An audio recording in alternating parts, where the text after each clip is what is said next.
berada, mari pastikan bahwa kita bersemangat untuk memuji Tuhan, amin. Untuk itu saya undang kita semua bangkit berdiri bersama, kita akan memuji Tuhan, kita akan meninggikan Tuhan. Haleluya. Terima kasih Tuhan, kami mau memuji-muji Engkau Tuhan, dengan segenap hati, dengan segenap kekuatan kami. Sebab kami tahu bahwa kekuatan kami berasal daripada-Mu Tuhan. Terima kasih. Hanya Kau milikku di surga. Tiada yang kuingini di bumi, hanya Kau.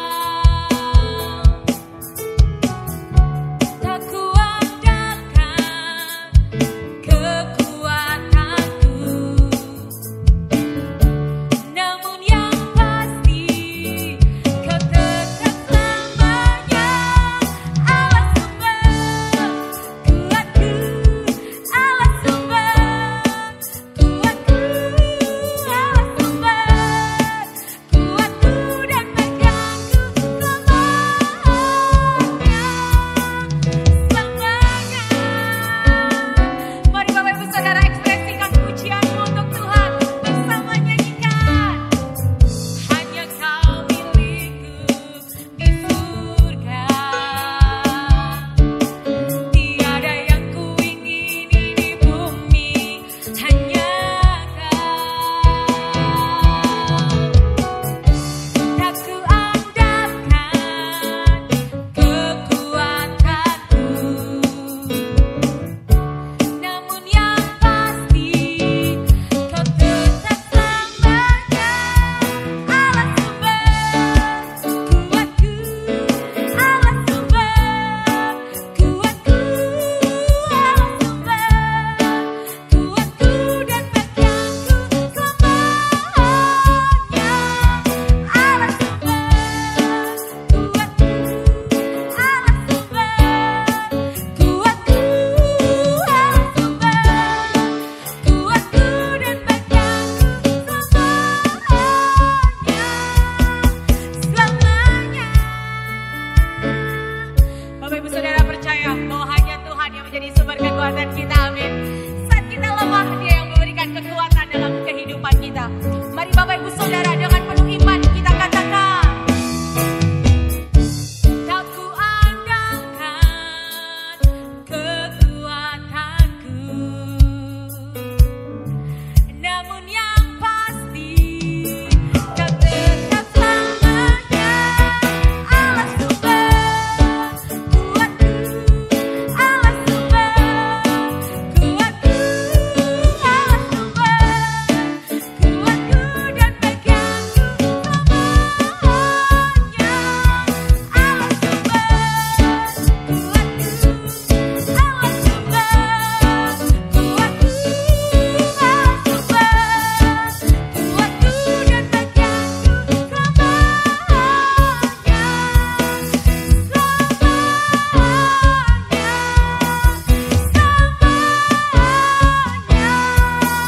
selamanya. Haleluya. Saya persilakan Bapak Ibu Saudara duduk kembali. Mari Bapak Ibu Saudara, kita persiapkan hidup kita. Percayalah bahwa hadirat Tuhan nyata bagi setiap kita. Kami rindu Tuhan pada pagi hari ini mempersembahkan seluruh kehidupan kami. Kami tahu sekalipun kami saat ini tidak bersama-sama Tuhan di dalam satu gedung gereja, tapi kami percaya bahwa roh kami Tuhan saat ini bersepakat Tuhan di dalam nama Tuhan Yesus untuk memuji dan menyembah Engkau. Untuk itu kami berdoa ya Tuhan, mari Roh Kudus Engkau menjamah setiap umat-Mu dimanapun saat ini berada. Kami percaya Tuhan hadirat-Mu akan memenuhi setiap kami. Hadirat Tuhan yang ajaib, hadirat Tuhan yang penuh dengan mujizat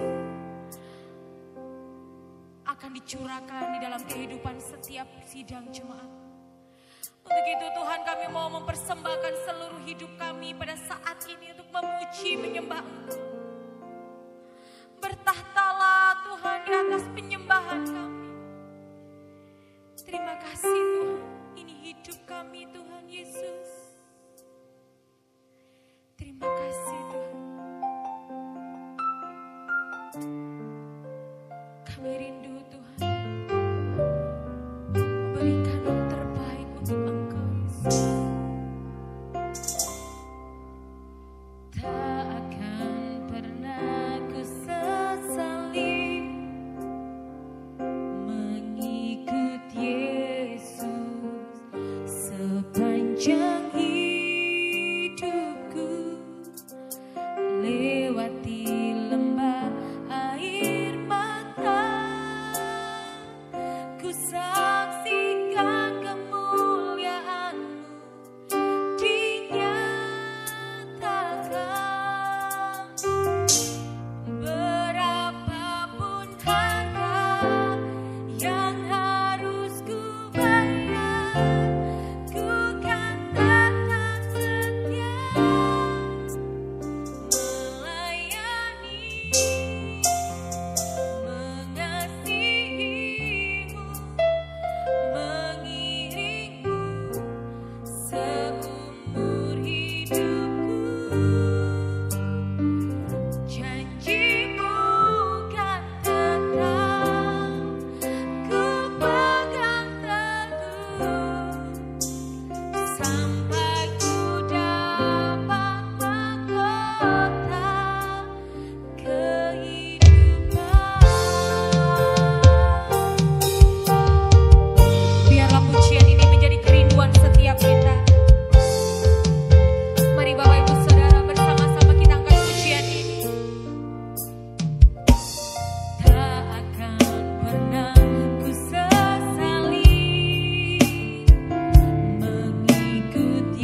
apapun yang menjadi keadaan kami Tuhan. Kami mau terus untuk melayani Engkau. Kami rindu terus untuk mengasihi Engkau Tuhan. Kami mau terus mengiring Tuhan. Kami mau terus mengikut Tuhan. Terima kasih Tuhan Yesus. Oh Yesus. Mengikut Yesus, itulah kesukaan hatiku. Ku lepas semua aku untuk mengenal kehendaknya di hidupku. Mengiring Yesus, itulah kekuatan hidupku. Ku yakin anugerahnya mampu jadikanku hamba yang berkenan selalu. Mengikut Yesus, itulah kesukaan hatiku. Ku lepas semua aku untuk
Shalom, salam sejahtera saya sampaikan bagi seluruh jemaat dimanapun sudah berada, yang hari ini bersama-sama kita bisa beribadah online. Sampai saat ini kita masih belum bisa beribadah di gedung gereja kita, tapi percayalah, kuasa Tuhan tetap dinyatakan di rumah-rumah saudara. Nah, sebelum kita mendengarkan firman Tuhan, mari kita pejamkan mata sejenak, kita berdoa. Bapa, dalam nama Tuhan Yesus, kami bersyukur untuk anugerah-Mu yang besar, yang boleh menyertai kami, sehingga hari ini kami boleh ada sebagaimana kami ada. Kami sudah memuji menyembah Tuhan, dan kami meyakini Engkau hadir, Engkau bertahta di atas pujian dan penyembahan yang kami sudah naikkan di hadapan Tuhan. Dan saatnya Tuhan Yesus, firman-Mu akan disampaikan, berbicaralah kepada kami melalui firman-Mu. Kami butuh firman-Mu Tuhan. Bila di hari-hari terakhir ini, di hari-hari yang semakin sulit ini Tuhan, firman-Mu datang dan menguatkan kehidupan kami, sehingga kami bisa melewati masa-masa sulit ini bersama-sama dengan Tuhan. Bahkan kami boleh melihat mujizat demi mujizat terjadi dalam setiap kehidupan kami. Kuasa-kuasa yang bukan dari Tuhan apapun bentuknya, yang coba-coba mengganggu konsentrasi kami, sehingga kami tidak bisa mendengarkan firman Allah dengan baik, kami tolak singkirkan di dalam nama Tuhan Yesus Kristus. Berkati umat-Mu di rumah mereka masing-masing. Biarlah hari ini kami boleh menerima berkat yang besar dari Tuhan, dalam nama Tuhan Yesus Kristus. Haleluya. Amin. Nah, puji Tuhan, saudara. Tema bulan Mei adalah Grace to Serve. Anugerah untuk kita melayani Tuhan. Saudara, melayani Tuhan itu butuh anugerah. Melayani Tuhan itu butuh kasih karunia. Kita nggak bisa bergantung dengan kekuatan kita. Kita nggak bisa bergantung dengan kepandaian kita, dengan pengalaman kita. Tetapi kita harus bergantung kepada anugerah Tuhan. Kita harus bergantung kepada kasih karunia Tuhan. Baik melayani pribadi Tuhan, maupun melayani pekerjaan Tuhan, melayani jiwa-jiwa yang Tuhan percayakan untuk kita layani. Baik, saya mau ajak saudara hari ini membuka di dalam Matius pasalnya yang ke-8, ayat yang ke-14 sampai dengan ayatnya yang ke-17. Matius 8 ayat 14 sampai dengan 17. Demikian bunyi firman Tuhan. Setibanya di rumah Petrus, Yesus pun melihat ibu mertua Petrus terbaring karena sakit demam. Maka dipegangnya tangan perempuan itu, lalu lenyaplah demamnya. Ia pun bangunlah dan melayani dia. Menjelang malam dibawalah kepada Yesus banyak orang yang kerasukan setan. Dan dengan sepatah kata Yesus mengusir roh-roh itu dan menyembuhkan orang-orang yang menderita sakit. Hal itu terjadi supaya genaplah firman yang disampaikan oleh Nabi Yesaya, Dialah yang memikul kelemahan kita dan menanggung penyakit kita. Saudara, di sini ada sebuah kisah yang baik. Seorang ibu, itulah ibu mertua dari Petrus, yang sedang sakit demam. Nah, kalau sakit demamnya sekarang ini, orang takut, saudara. Apalagi kalau ada batuk, ya mulai sesak dada. Wah, sudah mulai ketakutan. Wah, jangan-jangan ini virus corona ini. Ya, nah, tetapi ibu mertua Petrus ini ketika dia sakit demam, saudara, Tuhan datang ke rumah Petrus. Lantas tadi kita baca, ketika Tuhan memegang tangan perempuan itu, saat itu juga lenyaplah demamnya. Saat itu juga ibu mertua Petrus sembuh dari sakitnya. Apa yang terjadi setelah dia sembuh? Apa yang dia lakukan setelah dia, saudara, disembuhkan dari sakitnya? Dikatakan ia pun bangunlah dan melayani Tuhan. Saudara, ibu ini diizinkan sakit demam supaya apa? Supaya melihat mujizat Tuhan dinyatakan. Supaya melihat kuasa Tuhan dinyatakan. Tapi sesungguhnya, saudara, tujuan utamanya bukan mujizatnya. Tujuan utamanya bukan kesembuhannya. Tetapi Tuhan mengendaki supaya melalui mujizat yang dialami oleh ibu mertua Petrus ini, dia bangun dari tempat tidurnya setelah disembuhkan. Tujuannya adalah supaya dia melayani Tuhan. Jadi saudara dan saya dipulihkan Tuhan, ditolong Tuhan, disembuhkan Tuhan. Tujuannya bukan pertolongannya, tujuannya bukan mujizatnya, bukan kesembuhannya, melainkan supaya melalui mujizat yang dinyatakan dalam hidup kita, saudara dan saya melayani Tuhan. Itulah yang Tuhan kehendaki. Supaya kita melayani. Kenapa? Karena kita sudah dilayani lebih dulu oleh Tuhan. Jadi kita dilayani supaya kita bisa melayani. Kita disembuhkan supaya kita bisa melayani orang lain. Sehingga orang yang sakit bisa disembuhkan melalui pelayanan kita. Nah, saudara, kalau kita baca tadi di ayatnya yang ke-17, hal itu terjadi supaya genaplah firman yang disampaikan oleh Nabi Yesaya, dialah yang memikul kelemahan kita dan menanggung penyakit kita. Ya, kalau Anda baca ayat di atasnya, ada orang-orang yang kerasukan roh jahat, saudara, dan kemudian roh jahat itu diusir dan mereka dilepaskan oleh Tuhan, mereka disembuhkan oleh Tuhan. Jadi di mana ada Tuhan, di situ pasti akan ada mujizat.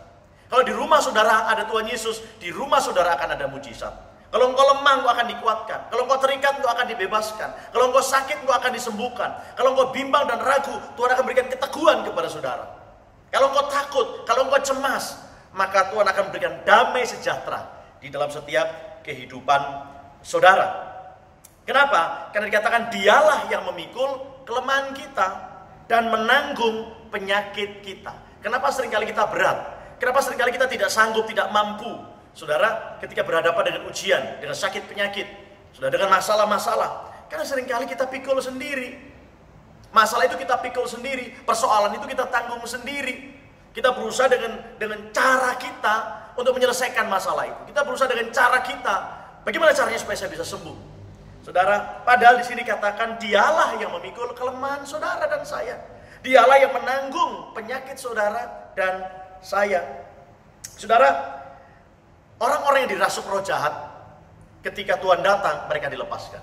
Orang-orang yang sakit, ketika Tuhan datang, mereka disembuhkan. Bahkan, ada orang yang mati, Tuhan Yesus datang, mereka dibangkitkan dari kematian. Luar biasa. Saudara, saat ini tidak sedikit, saudara, orang-orang yang sedang dikuasai oleh roh jahat, terutama roh ketakutan. Saudara. Roh ketakutan, roh kecemasan. Takut dengan apa? Takut dengan corona, takut dengan virus corona. Saudara, ya saya pikir satu hal yang wajar karena setiap hari kita dibombardir, saudara, dengan informasi-informasi tentang virus corona yang begitu menakutkan. Sehingga banyak orang yang ketakutan berlebihan. Saudara, kalau kita takut berdekatan dengan orang yang terindikasi, saudara, terpapar virus corona, saya pikir wajar. Ya, kita harus berjaga. Sebagaimana pemerintah juga anjurkan kepada kita supaya kita ada physical distancing. Kemana-mana kita mengenakan masker, ya, bahkan bawa hand sanitizer, menjaga kebersihan tangan kita, sedapat mungkin tidak memegang wajah kita, apalagi di tempat umum. Saya pikir satu respon reaksi yang wajar kalau kemudian kita takut terpapar, saudara. Tapi ada yang lebih parah lagi, saudara. Mereka ketakutan begitu rupa. Bahkan kalau ada pasien yang sudah sembuh pun dia masih ketakutan untuk dekat-dekat, saudara. Nah, bahkan di beberapa daerah ada pasien COVID-19 yang sudah sembuh tapi kemudian mengalami penolakan ketika mau kembali ke rumahnya. Ya, saya pikir masyarakat perlu diedukasi dengan baik. Saudara, kita boleh takut tapi jangan takut berlebihan. Kenapa, saudara? Karena kalau kita takut berlebihan, justru ketakutan, kecemasan itu bisa membuat kita stres dan membuat imunitas tubuh kita jadi turun. Sementara sekarang ini kita harus menjaga imun kita.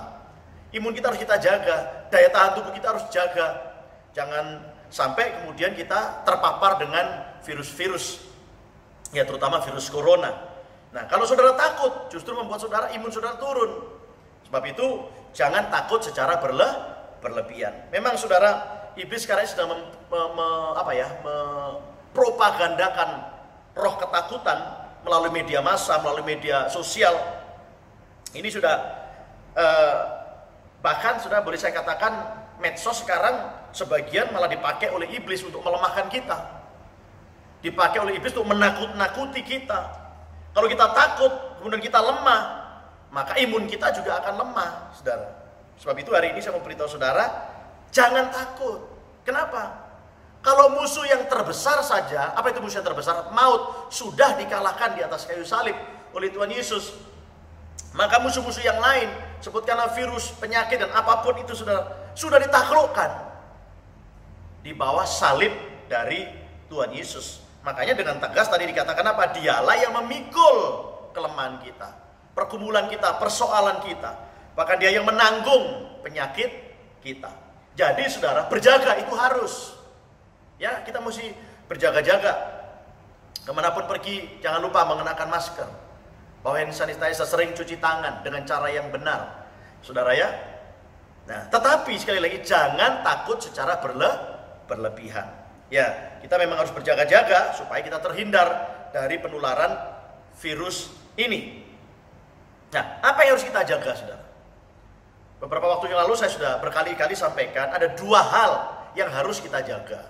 Yang pertama, iman. Nah, iman inilah yang membuat kita tidak takut. Kenapa orang ketakutan? Karena imannya merosot. Bahkan mungkin dia sudah kehilangan iman, makanya dia ketakutan begitu rupa.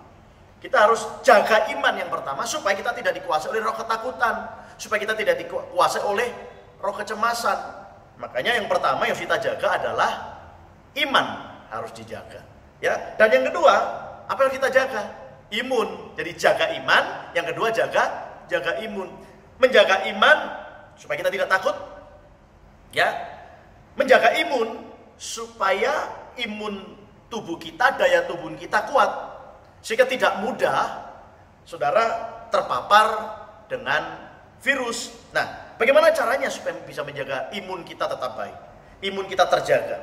Saudara, minimal ada 3 cara untuk supaya imun kita tetap baik. Yang pertama, kita harus makan yang cukup nutrisi, ya, vitamin. Bahkan kalau perlu saat sekarang ini vitamin ditambah supaya daya tahan tubuh kita semakin kuat. Yang kedua, saudara, olahraga yang cukup. Ya, sekarang saya ya hampir tiap hari sekarang jalan kaki, saudara, ke arah Kairagi pulang pergi ya 2,5 km, badan berkeringat sehingga badan saya lebih bugar. Ya, daya tahan tubuh saya semakin baik lagi. Makan yang cukup. Dan yang ketiga yang tidak kalah pentingnya adalah tidur yang cukup. Ya, tidur yang cukup di waktu yang tepat, saudara. Nah, hari ini saya mau ajak saudara memberikan satu tip, ya, yang saya peroleh ketika saya sedang dirawat selama 31 hari sebagai pasien positif COVID-19. Di sana saya banyak belajar tentang kesehatan, bagaimana menjaga tubuh saya tetap sehat. Nah, salah satunya, saudara, dari 3 cara menjaga imun tadi, yang pertama makan cukup nutrisi, 2 olahraga yang cukup, dan ketiga tidur yang cukup di waktu yang tepat. Ya, early night sleep, gitu. Tidur lebih cepat daripada sebelumnya. Nah, waktu tidur terbaik itu sudah menurut para ahli, saudara, yaitu dari jam 9 malam sampai jam 5 pagi, 8 jam kita tidur. Nah, kenapa? Nah, sebentar saya akan berikan penjelasan dengan singkat. Saya pikir kita membutuhkan, saudara, bukan hanya kebenaran firman Allah, tetapi informasi-informasi tentang bagaimana menjaga kesehatan tubuh kita. Kita menjaga kesehatan roh kita, kesehatan batin kita, kesehatan hati dan pikiran kita melalui firman Allah. Tetapi kita juga perlu informasi-informasi medis, saudara, yang bisa menolong kita untuk juga menjaga supaya tubuh kita juga tetap kuat.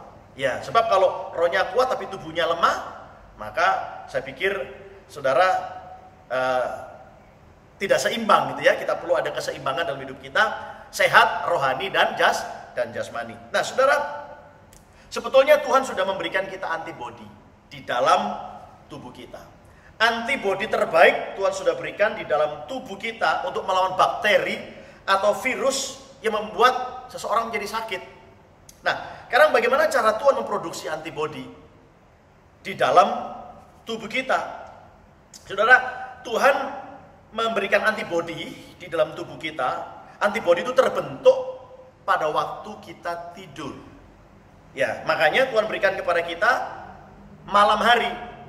Siang hari kita bekerja, siang hari kita beraktivitas, malam hari diberikan oleh Tuhan untuk apa? Supaya kita beristirahat, supaya kita tidur. Nah, pada waktu kita tidur itu langsung terjadi regenerasi sel di dalam tubuh kita. Saudara, tubuh kita memproduksi hormon-hormon penting, saudara, yang bertugas, yang berfungsi untuk kekebalan tubuh pada waktu kita tidur. Ya, yang pertama, lama tidur yang optimal adalah 8 jam pada malam hari, saudara. Dan waktu tidur terbaik untuk kita mendapatkan, saudara, produksi hormon kekebalan tubuh kita, menurut para ahli itu dimulai dari jam 9 malam sampai jam pagi. Karena saat itulah tubuh kita akan memproduksi beberapa hormon. Saudara, yang pertama, hormon yang diproduksi di dalam tubuh kita itu yang disebut dengan natural killer cell. Saudara ya, sel pembunuh alami. Membunuh apa? Membunuh kalau ada virus-virus asing, virus-virus jahat, virus-virus penyakit yang bisa mendatangkan penyakit masuk ke dalam tubuh kita. Kalau dia mau menginfeksi salah satu sel kita, maka natural killer cell, sel pembunuh alami ini, dia akan bertugas untuk mengaktifkan antibodi di dalam tubuh kita untuk melawan virus. Nah, natural killer cell ini, saudara, memproduksi yang namanya interferon gamma. Ya, ini salah satu tugasnya. Untuk apa interferon gamma ini, saudara? Ini bertugas untuk menekan terjadinya replikasi virus. Virus itu, saudara, kalau menginfeksi sel kita, maka dia akan berkembang biak, terjadi replikasi di dalam tubuh kita. Nah, fungsi dari natural killer cell ini adalah untuk membunuh, untuk menekan, supaya tidak terjadi replikasi virus. Kalau semakin banyak virusnya, maka semakin membahayakan kesehatan tubuh kita. Saudara, jadi hormon ini diproduksi pada waktu kita tidur optimal di waktu yang tepat. Kemudian ada hormon kedua, saudara, yang diproduksi, yaitu hormon melatonin. Saudara, nah dalam tubuh kita itu Tuhan memberikan kelenjar yang kecil, yang mungkin besarnya hanya sebesar biji kacang hijau gitu. Saudara, yang tugasnya untuk memproduksi zat kimia yang dibutuhkan oleh tubuh kita. Nama kelenjarnya itu ada kelenjar pineal, ya, yang terletak di dalam otak kita. Nah, fungsinya, saudara, memproduksi hormon yang mengatur, saudara, mood. Apa itu mood? Ya, perasaan kita, saudara. Makanya hormon ini juga biasa dijuluki, saudara, atau kelenjar ini biasanya dijuluki dengan kelenjar kebahagiaan. Kelenjar, ada yang dokter mengatakan kelenjar damai sejahtera. Ya, yang Tuhan berikan damai melalui kelenjar ini yang kemudian mempengaruhi mood dari seseorang. Nah, kelenjar pineal ini, saudara, ketika dia siang hari, dia memproduksi hormon yang namanya hormon serotonin, yaitu hormon yang memicu semangat kita dan rasa bahagia, rasa senang, rasa sukacita. Nah, ini secara medis, saudara ya. Nah, makanya, saudara, penting sekali istirahat, ya, baik siang maupun tidur pada waktu malam. Kalau siang nggak ada kesempatan istirahat, ya, saya pikir malam harus dioptimalkan jam tidur kita, jam istirahat kita. Ya, kalau kita hitung, saudara, 8 jam itu bisa sepertiga dari waktu kita sepanjang hari. Jadi kalau kita total, kita hidup di dunia ini, kalau dibuat listnya, saudara, maka urutan tertinggi itu adalah tidur, istirahat. Ya, sepertiga dari waktu kita hidup. Itu cara Tuhan, saudara, untuk memelihara kesehatan kita, untuk menjaga sel-sel tubuh kita sehingga tubuh kita tetap sehat.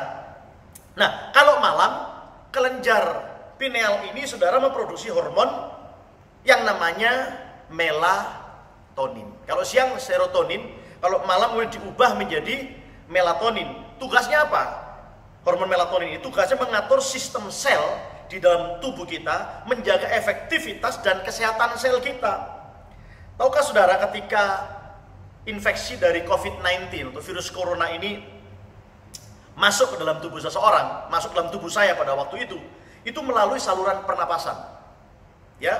Dan ketika dia masuk ke dalam saluran pernapasan dan dia bisa tembus sampai di paru-paru, maka di sana dia akan merusak jaringan paru-paru. Berusaha untuk menggagalkan seseorang supaya dia nggak bisa bernafas.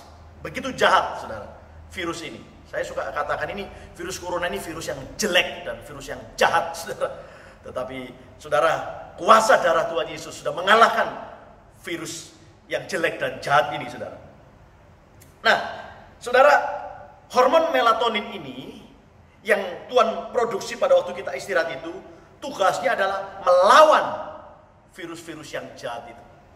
Membunuh, seperti tadi, ya, hormon natural killer cell tadi, bekerja sama, saudara, dengan hormon melatonin ini untuk membunuh, menghancurkan virus-virus jahat yang menginfeksi tubuh kita. Nah, hormon melatonin ini, saudara, sekali lagi hanya diproduksi optimal ya, itu mulai dari jam 9 sampai jam 2 subuh.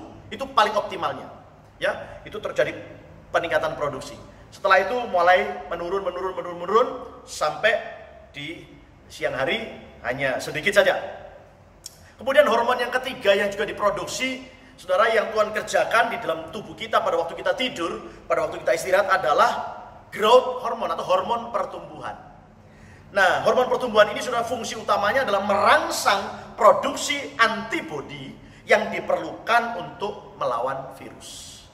Ya, jadi merangsang produksi antibodi supaya kita memiliki kekebalan tubuh untuk menghadapi virus.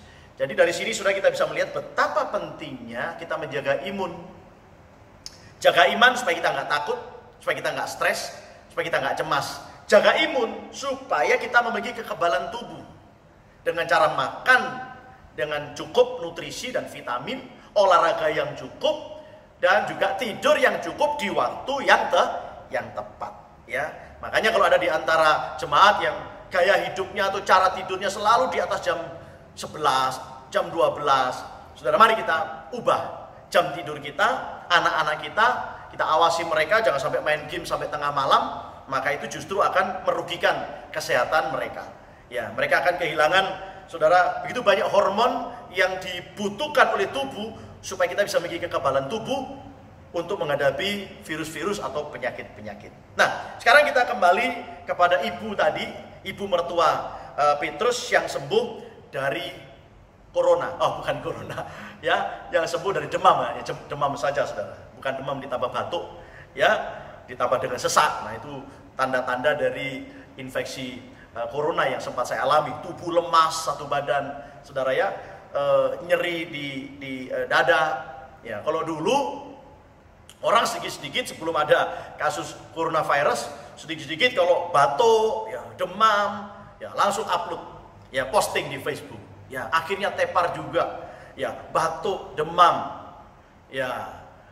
Nah, sekarang ada yang berani, ya, sekarang tidak ada yang berani upload, sudah, tidak ada yang berani posting, ya, itu kan, wah, hari ini kok saya nggak enak ya badan saya kok meriang ya, saya kok demam ya, saya kok batuk ya, saya kok mulai sesak ya. Wah, dia takut dijemput sama astronot, saudara, ya, dijemput sama tim medis yang menggunakan APD itu.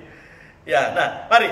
Jadi ibu mertua Petrus ini, saudara, sakit demam tadi, ya, kita sudah melihat. Dan ketika Tuhan datang, sekali lagi, ketika Tuhan datang, ingat ya, kalau Tuhan datang, mujizat pasti terjadi. Di mana ada Tuhan, di situ ada mujizat. Di mana ada Tuhan, di situ ada pertolongan. Di mana ada Tuhan, di situ ada kesembuhan. Di mana ada Tuhan, di situ ada kelepasan. Makanya saudara jangan jauh dari Tuhan. Pastikan Tuhan ada di rumah saudara masing-masing. Tuhan ada di dalam hati kita. Tuhan ada di dalam hidup kita. Nah, jadi setelah sembuh, kita kembali kepada topik kita, grace to serve. Ya, anugerah untuk kita bisa melayani. Ibu mertua Petrus ini setelah mendapatkan kesembuhan, setelah mendapatkan mujizat, setelah mendapatkan pertolongan, setelah diberkati oleh Tuhan, apa yang dia lakukan? Melayani Tuhan. Jadi setelah dilayani, kita mesti melayani. Jadi pastikan semua saudara jemaat Tuhan dimanapun saudara berada, pastikan engkau melayani Tuhan. Ya, bahkan dalam situasi sulit seperti sekarang ini pun kita masih tetap bisa melayani Tuhan. Saya tidak mau saudara kondisi seperti ini, kondisi saat ini menghalang-halangi saya untuk melayani Tuhan. Bahkan ketika saya masih dirawat di rumah sakit, dalam kondisi saya masih belum sembuh total, ketika saya sudah mulai bisa berbicara panjang, saya mulai rekam khotbah saya, kesaksian saya share di Facebook, saya kirimkan ke kantor gereja untuk diolah supaya bisa diputar dalam ibadah online. Saya tidak mau kelemahan, sakit penyakit menghalang-halangi saya untuk saya tidak bisa melayani Tuhan, saudara. Saya punya tanggung jawab justru di masa-masa sulit sekarang ini. Domba-domba jemaat yang Tuhan percayakan saya gembalakan membutuhkan gembala. Sementara gembalanya berada di ruang isolasi. Ya, pada waktu itu saya beri Tuhan, sekarang ini masa-masa sulit. Jemaat butuh suara dari gembala. Jemaat butuh tuntunan dari gembala, kehadiran gembala. Tetapi saya ada di ruangan ini. Ya, tetapi Tuhan berkata, di ruangan ini pun kau tetap bisa melayani mereka. Dan akhirnya saudara, dengan segala keterbatasan, kekurangan tubuh saya, peralatan yang saya miliki di rumah sakit itu, saya tetap berusaha untuk melayani saudara, memberikan makanan kepada saudara, mengingatkan saudara, menenangkan saudara melalui pemberitaan firman Allah. Nah, saya bersyukur ya, mulai dari minggu kemarin saya sudah bisa take khotbah saya di gereja ini. Seperti sekarang juga saya bisa menyampaikan firman Allah dari gedung gereja kita. Ya, nah, saudara, inilah yang Tuhan kehendaki. Bukan hanya mujizatnya. Saudara, yang Tuhan kehendaki adalah setelah kita dapat mujizat, kita melayani. Minimal melalui kesaksian hidup kita. Bagaimana Tuhan tolong kita di masa-masa sulit. Saudara bisa saksikan. Mari penuhi beranda Facebook saudara, media sosial saudara dengan kesaksian-kesaksian. Ya, jangan dipenuhi dengan keluhan-keluhan. Tapi penuhi dengan kesaksian, dengan ayat-ayat firman Allah yang memotivasi, yang menguatkan diri saudara sendiri dan juga banyak orang. Nah, itulah yang Tuhan kehendaki, saudara ya. Nah, saya teringat juga dengan Lazarus. Ketika saya terbaring di ruang isolasi, Tuhan bawa pikiran saya, Tuhan ingatkan kepada kisah dari Lazarus. Di saat-saat sedang menunggu hasil swab saya, cukup lama saya dirawat di rumah sakit dan saya tidak mengetahui status saya positif atau negatif COVID-19. Nanti pada tanggal 11 April baru saya mengetahui ternyata saya positif COVID-19. Ya, sebelumnya itu saudara, setiap saya berdoa, Tuhan saya percaya saya tidak positif. Saya percaya saya negatif. Itu doa dan harapan saya setiap kali saya berdoa. Apalagi pada hari yang ke-7 saya sudah dipulihkan oleh Tuhan. Pada hari yang ke-7 saya sudah merasakan kesembuhan dalam tubuh saya semakin diyakinkan lagi bahwa saya tidak positif, saya negatif. Tapi faktanya setelah saya diberitahu pada tanggal 11 itu, ternyata saya positif. Tapi saya bersyukur karena sebelum saya tahu status saya, Tuhan ingatkan saya kepada kisah dari Lazarus. Nah, pada waktu itu Lazarus sakit, saudara. Marta dan Maria, saudaranya ini menghubungi Tuhan Yesus supaya Tuhan datang ke rumah mereka dan mendoakan Lazarus supaya Lazarus sembuh dari penyakitnya. Setelah mereka tunggu-tunggu, saudara, Tuhan nggak datang-datang. Bahkan kemudian Lazarus meninggal. Setelah Lazarus meninggal, 4 hari setelah kematiannya, barulah Tuhan Yesus datang ke rumah mereka. Ya, dan mereka berkata, Tuhan, seandainya 4 hari yang lalu Tuhan datang, tentu saudara saya nggak mati. Tapi sekarang dia sudah dikubur. Tuhan berkata, di mana kuburnya? Lantas dibawalah Tuhan ke kubur dari Lazarus dan Tuhan berkata, Lazarus keluarlah. Dan luar biasa saudara, mujizat terjadi. Lazarus yang sudah 4 hari mati, hidup lagi pada saat itu, keluar dari kubur meskipun dengan tubuh yang masih terbungkus kain kematian. Apa artinya saudara? Kalau 4 hari yang lalu pada waktu dia belum mati Tuhan datang, mujizatnya hanya sembuh dari sakit. Ya, tapi setelah Lazarus mati, mujizatnya lebih besar, yaitu bangkit dari kematian. Saudara, seolah-olah Tuhan terlambat datang kepada keluarga Lazarus, Marta dan Maria ini. Tapi tahukah saudara, kelihatannya diulur-ulur waktunya. Tapi sesungguhnya ketika pertolongan belum datang-datang, Tuhan sedang memperbesar mujizatnya dalam kehidupan Lazarus. Tuhan sedang memperbesar mujizatnya dalam kehidupan saya dan saudara. Kalau sampai hari ini mungkin ada doa-doa kita yang belum dijawab oleh Tuhan. Nah, peristiwa ini saudara, itu membuat saya jadi sadar kenapa Tuhan izinkan saya mengalami positif. Padahal doa dan harapan saya negatif. Tapi faktanya saya positif. Akhirnya Tuhan berikan pemahaman di dalam hati saya. Kalau saya negatif, ya, saya sembuh, maka kesaksiannya hanya sembuh dari sakit. Pasti orang berkata, oh pendeta Sugeng cuma sakit biasa, wah enggak kena corona, cuma flu biasa, demam biasa, ya. Jadi mujizatnya mujizat yang biasa, saudara. Tapi dengan adanya saya positif COVID-19, positif terinfeksi virus corona di paru-paru saya, dan kemudian saya memperoleh kesembuhan, mujizat dari Tuhan, maka tentu saja ini mujizatnya jadi lebih besar. Kemuliaannya jadi lebih besar. Tuhan yang dipermuliakan. Dan saya bersyukur, akhirnya saya tulis beberapa kesaksian. Saudara, bahkan khotbah-khotbah saya selingi dengan kesaksian. Dan itu memberkati banyak orang, menguatkan banyak orang. Salah satu radio mewawancarai saya live. Ya, dan saya berdoa supaya orang-orang yang mendengarkan mereka dikuatkan, mereka tidak dikuasai oleh ketakutan. Karena saya katakan begini, semakin Anda takut, maka imunitas tubuh saudara akan semakin menurun, dan itu berbahaya. Engkau akan semakin mudah diserang oleh virus. Ya, dan saya bersyukur saudara, tulisan di Facebook, ya bahkan beberapa media portal berita mewawancarai dan memberitakan kesaksian saya, dan saya bersyukur. Ya, melalui itu nama Tuhan dipermuliakan dan banyak orang dikuatkan oleh Tuhan. Nah, pada waktu Lazarus sudah dibangkitkan, apa yang terjadi? Lazarus bersaksi, saudara. Melalui Lazarus banyak orang percaya kepada Tuhan. Melalui kesaksian Lazarus yang bangkit dari kematian itu, banyak orang yang diselamatkan, yang percaya kepada Tuhan. Saudara, waktu saya dapat mujizat dari Tuhan, sembuh dari COVID-19, bahkan sempat 2 kali positif. Nanti swab yang ketiga dan keempat negatif. Pada tanggal 26 April saya diizinkan pulang setelah saya berjuang 31 hari di rumah sakit. Meskipun ketika saya pulang saya tidak bertemu dengan istri dan anak saya, ya, karena istri dan anak saya ternyata juga positif COVID-19 dan mereka juga harus diisolasi, ya, dan harus dirawat, ya Pak, meskipun perawatan ringan di rumah sakit TNI di Teling Manado. Ya, mereka positif tanpa gejala, tidak ada keluhan apapun. Tapi saya percaya seperti Tuhan menyembuhkan saya, memulihkan saya, membersihkan virus-virus itu dari dalam tubuh saya, maka kuasa yang sama Tuhan juga akan kerjakan. Ya, karena penanganan medis yang baik, yang maksimal, dan juga kemudian kuasa dan mujizat Tuhan yang bekerja di dalam tubuh saya, sehingga saya bisa pulih total, ya, dan seperti hari ini, dan saya bersyukur kepada Tuhan oleh karena pertolongannya. Nah, setelah saya ditolong, setelah saya disembuhkan, tujuannya apa? Supaya saya melayani Tuhan lebih lagi daripada sebelumnya. Dan saya menganggap, saudara, ini anugerah, ini kasih karunia. Kalau saya mengalami, saudara, COVID-19, positif COVID-19, bahkan kemudian 31 hari saya dirawat, saya anggap itu sebagai kasih karunia.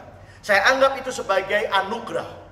Saya anggap itu sebagai dapur pemurnian saya untuk memurnikan, membersihkan hidup saya, bukan hanya membersihkan tubuh saya dari virus corona, tapi juga membersihkan hati dan pikiran saya dari virus-virus jahat yang lain. Jangan Anda berpikir, saudara, virus corona saja yang jahat, ada begitu banyak virus-virus di dalam hati manusia yang juga sudah tidak kalah membahayakannya, yang juga bisa membunuh manusia itu, saudara, secara rohani. Ada begitu banyak virus-virus yang juga harus kita jaga, kita hindari, saudara. Kita minta sama Tuhan, bersihkan pikiran hatiku Tuhan dari virus-virus yang bisa merusak hidup saya. Ya, virus sakit hati, virus kepahitan, virus kenajisan, saudara, ya. Apalagi virus kesombongan, virus ketamakan. Ada begitu banyak virus-virus, saudara, yang itu bisa ada dalam hati dan pikiran kita. Nah, di rumah sakit itulah saya minta sama Tuhan, Tuhan bersihkan saya bukan hanya dari virus corona di dalam tubuh saya, dari paru-paru saya, tapi juga bersihkan saya ketika saya di rumah sakit ini dari semua virus-virus yang mungkin bisa merusak hati dan pikiran saya. Ya, dan biarlah ini seperti dapur pemurnian, membuat saya keluar nanti menjadi seperti emas yang murni, yang bisa layak, bisa dipakai, jadi perabot yang mulia untuk pekerjaan-pekerjaan yang mulia di dalam rumah Tuhan. Nah, saudara, Mazmur 107 ayat 19 sampai 22, inilah salah satu ayat yang Tuhan berikan kepada saya ketika saya sementara berada di masa-masa kritis saya di rumah sakit antara hidup dan mati. Bagaimana saya tarik nafas begitu sakit luar biasa, ya, dada nyeri luar biasa, kemudian tubuh saya lemas, saudara, seolah-olah saya ini sudah apakah ini akhir hidup saya? Ya, itu satu pertanyaan yang muncul di benak saya. Tapi saya berkata sama Tuhan, saya tidak mau mati di ruangan ini, Tuhan. Saya tidak mau mati kemudian tubuh saya dibungkus plastik dan keluarga saya tidak bisa melihat saya lagi. Ya, dan kemudian ayat inilah yang datang kepada saya. Roh Kudus ingatkan ayat ini di dalam Mazmur 107 ayat 19 sampai 22. Maka berseru-serulah mereka kepada Tuhan dalam kesesakan mereka, dan diselamatkannya mereka dari kecemasan mereka. Ini dulu yang Tuhan kerjakan di dalam hidup saya. Saya dilepaskan dari kecemasan, saya dilepaskan dari ketakutan, ya, sehingga saya tidak stres lagi pada waktu itu. Tuhan berikan saya damai sejahtera, Tuhan berikan saya ketenangan dan ketentraman. Nah, setelah itu ayat 20, disampaikannya firman-Nya dan disembuhkannya mereka, diluputkannya mereka dari liang kubur. Saya merasa sudah dekat dengan liang kubur, saudara. Ya, makanya saya ketakutan luar biasa. Semakin saya takut, imun saya semakin turun, dan itu bahaya sekali. Tapi saya bersyukur Tuhan lepaskan saya dari ketakutan, Tuhan lepaskan saya dari kecemasan. Begitu saya bebas dari ketakutan, ada damai dan ketenangan, imun tubuh saya langsung naik, saudara. dan disampaikannya firman-Nya dan disembuhkannya mereka. Dan saat itu juga saya mengalami mujizat kesembuhan dari Tuhan. Sesaknya tiba-tiba hilang, lemasnya mendadak hilang, mata yang tadinya mulai kabur mulai terang lagi. Saudara ya, saya bisa bernafas dengan lega setelah ketakutan itu hilang. Jadi sekali lagi saudara, jaga iman itu penting yang pertama supaya kita nggak takut. Karena itu akan mempengaruhi imun kita. Nah, apa yang saya lakukan setelah saya sembuh? Apa yang saya lakukan setelah saya mendapatkan mujizat dari Tuhan? Yang pertama ayat 21. Biarlah mereka bersyukur kepada Tuhan karena kasih setianya. Jadi begitu saya mendapatkan mujizat saat itu, saya menangis. Di tempat tidur saya nangis.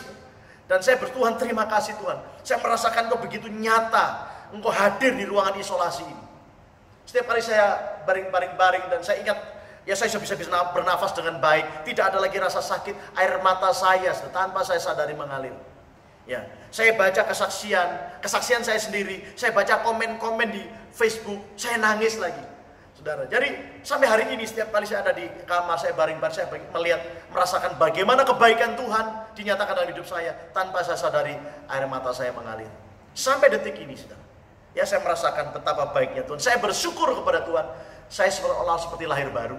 Saya seolah-olah diberikan kesempatan kedua oleh Tuhan untuk saya bisa melayani. Ya, dan saya janji sama Tuhan waktu di rumah Tuhan, kalau memang Kau izinkan aku bisa keluar dari rumah sakit ini dalam keadaan sehat, maka aku mau melayani Engkau lebih lagi daripada waktu-waktu sebelumnya. Itulah tujuan Tuhan, menolong kita, menyatakan mujizatnya kepada kita. Yang pertama, supaya kita naikkan syukur kepada Tuhan. Ya, kita bersyukur untuk karena kebaikan dan pertolongannya. Kemudian yang kedua, ayat 22, biarlah mereka mempersembahkan korban syukur dan menceritakan pekerjaan-pekerjaannya dengan sorak-sorai. Jadi setelah saya dilepaskan dari kecemasan dan ketakutan saya, dan kemudian disembuhkan dari COVID-19, yang pertama saya bersyukur kepada Tuhan. Yang kedua, saya bersaksi. Saya harus melayani Tuhan lebih sungguh lagi karena Tuhan sudah melayani saya. Tuhan sudah menolong, membebaskan, menyembuhkan, memulihkan saya. Maka sekarang saatnya saya harus bersaksi. Ya, bersama dengan keluarga, saya percaya istri dan anak saya juga ditolong oleh Tuhan, ya, mengalami keajaiban Tuhan, dan saya minta anugerah Tuhan supaya saya bersama dengan keluarga bisa melayani Tuhan sesuai dengan panggilan yang Tuhan berikan kepada kami lebih maksimal lagi, supaya Tuhan dipermuliakan dan lebih banyak lagi orang-orang yang ditolong, orang-orang yang dikuatkan, orang-orang yang diselamatkan melalui kehidupan kami, saudara. Dan meskipun ya tentu setelah seseorang, terutama saya ya, dan juga orang-orang yang pernah mengalami positif COVID-19 tentu harus menyiapkan hati. Setelah pulang, tinggalkan ruang isolasi, pulang ke rumah harus menyiapkan hati. Maksudnya apa? Ya, maksudnya gini saudara, karena banyak terjadi pasien COVID-19 itu dijauhi sama masyarakat. Bahkan ada mungkin sebagian dikucilkan. Ya, saya bisa mengerti saudara, karena mereka takut tertular. Walaupun mungkin pasien ini sudah sembuh, tetapi ketakutan itu masih ada. Jadi saya katakan kepada keluarga saya, ya kita harus siap kalau sampai hal itu terjadi dalam kehidupan kita. Saya sampaikan kepada keluarga saya, bahkan kalau ada orang-orang yang mungkin untuk saat ini masih takut ketemu dengan kita, nggak apa-apa, kita mengerti saja. Ya, karena pasti suatu saat nanti semuanya akan berakhir dengan baik. Saudara, tidak ada satu orang pun yang mau terpapar dengan COVID-19, termasuk saya dan juga keluarga saya. Tapi Tuhan izinkan kami harus mengalami. Ya, padahal kemana-mana saya dengan keluarga, saya dengan istri khususnya ke Makassar, ke Surabaya dalam pelayanan itu selalu mengenakan masker. Begitu keluar dari rumah mengenakan masker. Ya, sebentar mengenakan hand sanitizer.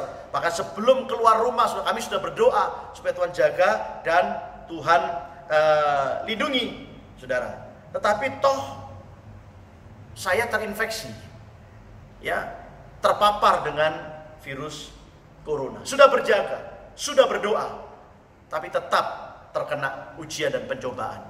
Saya jadi teringat khotbah saya beberapa waktu yang lampau, ya, beberapa waktu yang lalu, saudara. Saya katakan ada orang yang mengalami pencobaan karena nggak berdoa dan berjaga. Berarti ini pencobaan karena kebodohan. karena tidak mau berdoa dan tidak mau berjaga. Akhirnya jatuh ke dalam pencobaan. Tapi ada pencobaan-pencobaan yang kita sudah berjaga, kita sudah berdoa, tapi tetap mengalami pencobaan. Maka pencobaan seperti ini, saya gambarkan itu seperti salib. Kita nggak bisa lari dari salib. Ya, Tuhan kan pernah berkata begini, Bapak kalau boleh cawan ini lalu daripadaku, hindarkan aku dari pencobaan ini. Tapi bukan kehendakku yang jadi, bila kehendakmu yang jadi. Dia sudah berdoa, tapi toh tetap harus mengalami penyalipan. Jadi saudara, kalau kita sudah berdoa, sudah berjaga, tetap mengalami masalah, tetap mengalami pencobaan, tetap mengalami sakit penyakit seperti yang saya alami, berarti Tuhan sedang membawa kita saat ini berhadapan dengan salib. Karena salib gak bisa kita singkirkan, walaupun kita sudah berdoa, bahkan mungkin berpuasa. Yang perlu kita minta kepada Tuhan adalah, Tuhan berikan aku bahu yang kuat, pundak yang kuat, untuk aku bisa memikul salibmu. Inilah yang saya doakan di rumah sakit ketika saya ingat khotbah saya, Tuhan, kalau memang ini sebagai salib bagi saya, berikan saya kemampuan untuk melewati masa-masa isolasi ini. Ya, yang di 1 minggu, 2 minggu pertama itu sangat mencekam, sudah mengerikan, menakutkan. Tapi saya bersyukur semuanya bisa saya lewati bersama-sama dengan Tuhan. Nah, saudara, melayani itu butuh pengorbanan. Sekali lagi ya, melayani butuh pengorbanan. Nah, untuk bisa kita berkorban, maka kita harus memiliki kasih. Kasih agape atau agapau atau agapos, kasih yang tanpa syarat. Kasih yang rela berkorban, itulah kasih dari Tuhan. Karena dia begitu besar kasihnya akan dunia ini, dia mengaruniakan anaknya yang tunggal. Dia rela melepaskan semua atribut kalanya, jadi manusia, jadi hamba. Bahkan kemudian rela berkorban mati di atas kayu salib. Dan itu terjadi karena kasih. Jadi kalau saudara ingin melayani Tuhan, maka modal utama yang harus kita miliki adalah kasih. Kita harus minta kasih, jangan sampai kita melayani tanpa kasih. Itu nanti seperti jemaat Efesus. Tuhan berkata, kamu sudah jatuh terlalu dalam. Engkau sibuk dengan pelayanan, tapi engkau tidak punya kasih lagi. Bahayanya saudara, kalau kita melayani tanpa kasih lagi, saudara, nanti hidup kita akan penuh dengan semutan. Kalau kita melayani tanpa kasih, kita nggak akan rela berkorban. Kalau kita melayani tanpa kasih, saudara, kita tidak akan tahan ketika menghadapi ujian dan tantangan. Dan sebabnya kasih itu begitu penting. Ini modal untuk kita melayani. Makanya selalu kemanapun Tuhan pergi, melihat orang sakit, melihat orang mati, melihat orang lapar, selalu hatinya digerakkan oleh belas kasihan. Ya, mari kita minta kepada Tuhan, Tuhan berikan kasih-Mu di dalam hidupku supaya aku bisa melayani Engkau. Ya, bahkan kita siap untuk berkorban. Saudara, kita melayani harus siap berkorban. Korban waktu, korban tenaga, korban pikiran, ya, korban dana, apalagi korban perasaan. Ya, saudara, korban perasaan. Kadang-kadang maksud kita baik, tujuan kita baik, saudara, untuk melayani, tapi malah bisa disalahpahami sama orang lain. Korban perasaan, ya, maksud baik, tujuan baik, tapi ternyata masih disalahpahami, ya, oleh orang-orang di sekeliling kita. Ya, nggak apa-apa. Ya, kenapa? Karena itulah harga dari sebuah pelayanan. Butuh pengorbanan, termasuk korban perasaan. Nah, itulah yang dialami oleh saudara Tuhan Yesus. Ya, dia tidak berdosa, dijadikan dosa. Dia memikul salib itu bukan karena dosanya, tetapi karena dosa saya dan dosa saudara. Pada semua yang dilakukan, penderitaan yang dialami, bukan untuk dirinya, tetapi untuk umat, ya, untuk murid-murid. Tetapi apa yang dia dapatkan? Dia ditinggalkan, saudara. Ya, dia dijauhi oleh murid-murid. Dia ditinggalkan oleh murid-murid. Seorang diri dia menanggung penderitaan itu. Dan Tuhan sedang membawa saya untuk mencicipi sedikit jalan salib itu, saudara. Dan saya bersyukur, saudara, melalui pengalaman ini Tuhan sedang mengajar saya bersama keluarga. Tuhan sedang mendewasakan saya, saudara. Apa arti dari sebuah pelayanan? Kita harus tetap melayani apapun kondisinya, baik atau tidak baik, saudara. Itu sebabnya melayani itu butuh anugerah. Need a grace to serve. Ya, sehingga dalam situasi dan kondisi apapun, saudara, kalau kita ada anugerah Tuhan, ada kasih dari Tuhan, apapun harga yang harus kita bayar dalam pelayanan, kita bisa melayani dengan penuh sukacita. Saudara, kita melayani siap dengan pengorbanan.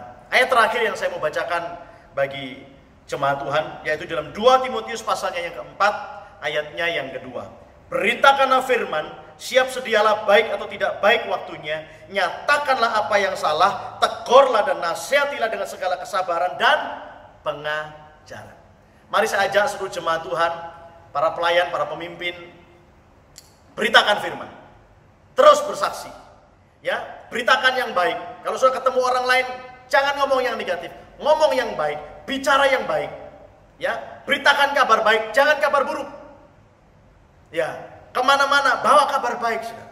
Kabar yang menguatkan.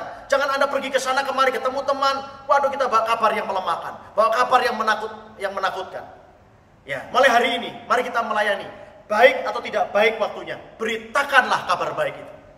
Kemanapun kau pergi, bawa kabar yang menguatkan, yang membangkitkan. Jangan bawa kabar yang melemahkan di masa-masa sulit seperti sekarang ini.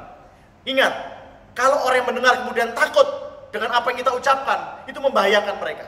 Karena dengan ketakutan itu imunitas tubuh mereka akan turun, dan itu akan mudah saudara terinfeksi dengan virus jahat yang bisa ada dimanapun, saudara ya. Jadi beritakanlah firman, siap sedialah baik atau tidak baik waktunya. Ya, jadi saya, saudara, dalam kondisi masih sakit di ruang isolasi seperti saya katakan, saya tetap berkhotbah dan bersaksi meskipun sementara berada di ruang isolasi. Keadaannya tidak baik, tapi saya tidak berhenti untuk memberitakan kabar baik. Keadaannya buruk, tapi saya tidak menyampaikan kabar buruk yang saya alami. Justru yang saya sampaikan adalah kabar baik untuk menguatkan jemaat, untuk membangkitkan jemaat, ya, sehingga jemaat tetap tergembala di masa-masa yang sulit ini. Nah, inilah saudara kebenaran firman Tuhan yang saya berdoa bisa menolong setiap kita, menolong jemaat di masa-masa yang sulit ini. Jadi ingat sekali lagi, jaga iman dan imun. Jaga iman saudara supaya saudara tidak dikuasai ketakutan. Jaga imun saudara supaya kita memiliki kekebalan tubuh yang baik. Kalau toh saudara mengalami masalah, pencobaan, penderitaan, sakit penyakit, dan engkau mendapatkan mujizat, kesembuhan, pemulihan, pertolongan Tuhan, ingat, semuanya itu Tuhan berikan bukan sebagai tujuan utamanya. Tujuan utamanya adalah supaya Anda dan saya bersaksi, memberitakan kabar baik kepada sebanyak mungkin orang, sehingga orang yang lemah dikuatkan, orang yang bimbang diteguhkan, orang yang sakit disembuhkan, saudara. Orang yang berduka cita diberikan sukacita, orang yang gelisah, yang stres diberikan damai sejahtera, ketenangan dan ketentraman. Biarlah ini menjadi bagian kita semuanya. Sekarang mari kita pejamkan mata, kita berdoa. Izinkan saya berdoa untuk jemaat dimanapun saat ini sudah berada. Kiranya damai sejahtera dari Tuhan akan turun atas hidup kita. Bapa, dalam nama Tuhan Yesus, firman-Mu sudah disampaikan dengan segala kesederhanaan, kekurangan dan keterbatasan hamba-Mu. Tapi dengan satu keyakinan, kuasa-Mu tidak dibatasi oleh keterbatasan kami manusia. Hamba berdoa meteraikan firman ini dalam setiap hati kami. Biarlah Engkau berikan kami semangat Tuhan, untuk kami terus melayani Engkau, apapun keadaan dan situasi yang sedang kami alami hari-hari ini. Di masa-masa yang sulit ini Tuhan, kami tidak mau berhenti melayani, tapi kami mau terus melayani di dalam nama Tuhan Yesus Kristus. Tuhan, kalau ada yang lemah, kuatkan mereka. Kalau ada yang sakit, bilur-bilur menyembuhkan mereka. Dalam nama Tuhan Yesus Kristus. Secara khusus berdoa untuk pasien-pasien PDP, baik yang Tuhan belum mengetahui hasil status mereka positif atau negatif. Tuhan, kami berdoa, bahkan untuk pasien-pasien yang sudah dinyatakan positif, Tuhan tolong mereka, sebagaimana Engkau menyatakan mujizat dalam kehidupan hamba-Mu, Engkau nyatakan mujizat yang sama dalam kehidupan mereka. Dalam nama Tuhan Yesus Kristus, setiap roh ketakutan, roh kecemasan, Tuhan yang menguasai umat-Mu, hari ini kami patahkan, kami singkirkan dalam nama Tuhan Yesus. Kami percaya kuasa dan mujizat-Mu, damai sejahtera yang melampaui segala akal, ketenangan, ketentraman, Tuhan ada di dalam setiap hati jemaat-Mu. Dalam nama Tuhan Yesus Kristus. Kalau ada jemaat-Mu yang kekurangan oleh karena pandemik COVID-19 ini, Tuhan tolong cukupi apa yang menjadi kebutuhan mereka. Dalam nama Tuhan Yesus Kristus. Tuhan bukakan pintu-pintu pekerjaan, pintu-pintu berkat-Mu bagi sidang jemaat-Mu, sehingga mereka tetap bisa melewati masa-masa sulit ini bersama-sama dengan Tuhan. Kami percaya tidak ada yang mustahil bagi Tuhan dan bagi orang yang mempercayakan hidupnya sepenuhnya kepada Tuhan. Terima kasih Bapak. Ini doa dan ucapan syukur kami, kiranya perlindungannya sempurna ada dalam kehidupan setiap jemaat-Mu di rumah mereka masing-masing. Biarlah Engkau hadir, Engkau ada di rumah mereka, sehingga ketika Engkau ada di rumah mereka, mujizat-Mu juga ada di rumah mereka. Tuhan, kalau ada di antara umat-Mu yang akan memberikan korban persembahan, baik persembahan persepuluhan, persembahan pembangunan, persembahan misi, persembahan operasional, melalui persembahan yang mereka kumpulkan di rumah mereka, ataupun yang mereka transferkan ke rekening gereja, kiranya Tuhan buka tingkap-tingkap di langit, dan curahkan berkat-Mu dengan limpah, di dalam nama Tuhan Yesus Kristus. Haleluya, amin. Puji Tuhan, Tuhan memberkati kita semuanya. Haleluya, saya percaya setiap kita sudah diberkati oleh kebenaran firman Tuhan. Amin Bapak Ibu Saudara. Kita akan segera mengakhiri ibadah kita pada pagi hari ini. Mari saya jemput kita semua untuk dapat bangkit berdiri bersama. Haleluya.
Mari saudara, sekarang kita akan segera mengakhiri ibadah kita.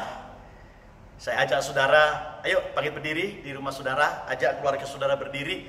Ya, kita berdiri di hadapan Tuhan, kita menyerahkan kehidupan kita setelah kita beribadah pada hari ini secara online. Kita terus berdoa supaya badai kesulitan ini segera berlalu dan kita bisa kembali lagi berjumpa di gedung gereja suatu saat nanti dengan hati yang baru, dengan kerinduan yang baru, dengan semangat yang baru. Mari kita berdoa. Bapa, dalam nama Tuhan Yesus kami bersyukur kami boleh menyelesaikan ibadah online kami dengan satu keyakinan Tuhan sudah memberkati. Pujian penyembahan yang kami sudah naikkan di hadapan Tuhan, Engkau sudah bertahta di atasnya. Firman yang kami sudah dengarkan, biarlah menguatkan, meneguhkan, mendewasakan kami, menjagai kami, sehingga kami memiliki kesehatan jasmani dan rohani yang prima Tuhan. Dalam nama Tuhan Yesus Kristus. Seluruh persembahan yang umat-Mu sudah berikan, besar kecil kiranya Tuhan buka tingkap-tingkap di langit dan curahkan berkat-Mu dengan limpah. Kami terus berdoa untuk pemerintah kami, mulai dari presiden sampai kepada aparat yang terendah. Berikanlah hikmat Tuhan secara khusus untuk penanganan Tuhan penyebaran COVID-19 ini bisa terkendali dengan baik, sehingga boleh selesai dalam waktu yang tidak lama lagi dalam nama Tuhan Yesus Kristus. Engkau mencukupi semua biaya yang dibutuhkan untuk penanganan COVID-19 ini. Terima kasih seluruh para medis yang menangani pasien-pasien PDP di seluruh Indonesia. Tuhan lindungilah mereka, jagailah mereka, bungkus mereka dengan kuasa darah-Mu bersama dengan keluarga mereka masing-masing. Di dalam nama Tuhan Yesus Kristus. Terima kasih dan kami akan segera mengakhiri ibadah kami pada hari ini. Kalau ada yang berulang tahun sepanjang minggu ini, kiranya Engkau berkati mereka dimanapun mereka berada. Kiranya mereka terus bertumbuh dalam kasih karunia-Mu dalam nama Tuhan Yesus Kristus. Tadakan tangan saudara, terimalah segala berkat, anugerah dari Bapa, Anak dan Roh Kudus diberkatikan kepada saudara semuanya mulai saat ini sampai selama-lamanya. Diberkatilah kita semua, diberkatilah nikah dan rumah tangga kita, diberkatilah anak cucu kita, diberkatilah pelayanan dan pekerjaan kita, diberkatilah usaha saudara, perusahaan saudara, toko-toko saudara, karir saudara, dan apapun yang Engkau butuhkan dicukupi oleh Tuhan, dan apapun yang Engkau kerjakan diberkati oleh Tuhan.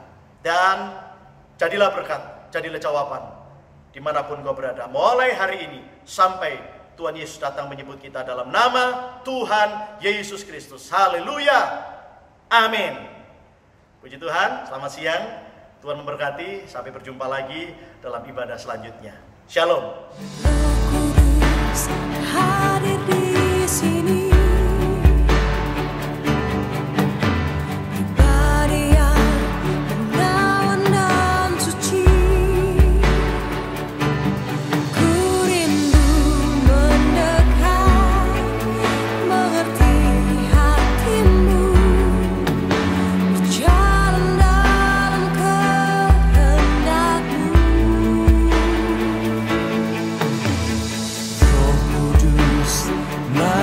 Down